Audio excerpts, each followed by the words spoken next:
এই গুরুত্বপূর্ণ আলোচনাটি সবাই শুনে যাবেন এবং ভিডিওটি শেয়ার করে দেবেন। ধন্যবাদ। শুনতে থাকুন। উপযুক্ত কোনো সন্তান যেন মসজিদে আসার সময় কমসে কম তার মাথাটা যেন খালি অবস্থায় না আসে, রাসূল সাল্লাল্লাহু আলাইহি ওয়াসাল্লামের সুন্নতটা মাথায় দিয়া টুপি পরিয়া পরিয়া, ও মা ও বাবা, তোমার মহব্বত কলিজার তোমার দানের চাইতে অধিক রাসূলুল্লাহ সাল্লাল্লাহু আলাইহি ওয়াসাল্লামের প্রতি। রাসূল সাল্লাল্লাহু আলাইহি ওয়াসাল্লাম কোরআন আর সুন্নাহ রাখিয়া গেলেন। বসিয়া চিন্তা করো তোমার কাছে, তোমার সন্তানের কাছে কোরআনের আমল আর সুন্নাহর আমল কতটুকুন আছে আর নাই।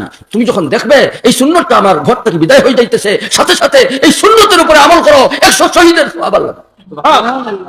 এর জন্য মা বাবারা, অভিভাবকরা সন্তানের জন্য, যাদের আছে তো আছে, যে সন্তানরা টুপি পরার অভ্যাস নাই, এরা বড় হইলে টুপি ইস্তেমাল করবে না, এই সুন্নতের উপরে আমলের জন্য প্রত্যেক বাচ্চাদের জন্য টুপি বানাইবেন। মা বাবাদের খেদমতে গুজারিশ। আর উপযুক্ত যে ভাই হল আপনারা আছেন যারা টুপি ইস্তেমাল করার দুর্বল, আমি আপনাদের কাছেও প্রস্তাব রাখবো টুপি ইস্তেমাল করা। আর কমসে কম জুমার দিন, কমসে কম জুমার দিন, ইয়াউমুল জুমাত, ঈদে হোক কমসে কম সপ্তাহে একদিন যদি আপনি সুন্নতি লিবাস পিন্দিয়া যে আজকে ইয়াউমুল জুমা, ও মা ও বাবা, তোমার মহব্বত রাসূল সাল্লাল্লাহু আলাইহি ওয়াসাল্লামের প্রতি জানতা কি অধিক, তোমার ফুতের জন্য একটা সুন্নতি লিবাস বানাও। ও ফুত আমার যাইবো জুম্মাত আল্লাহ রাসূল সাল্লাল্লাহু আলাইহি ওয়াসাল্লামের সুন্নতি পোশাকে যাইবো। তুমি মা হইয়া, তুমি বাপ হইয়া তোমার ফুতের জন্য একটা সুন্নতি লেবাস তৈরি করো। আর জুম্মার দিন কমসে কম এই তোমার ফুতে কুর্তা এবং টুপি ফিন্দিয়া, লঙ্গি ফিন্দিয়া যাতে মসজিদ জমাতে শরীক হইতে পারে, এই ব্যবস্থা নেওয়ার জন্য মা বাবাদের খেদমতে গুজারি।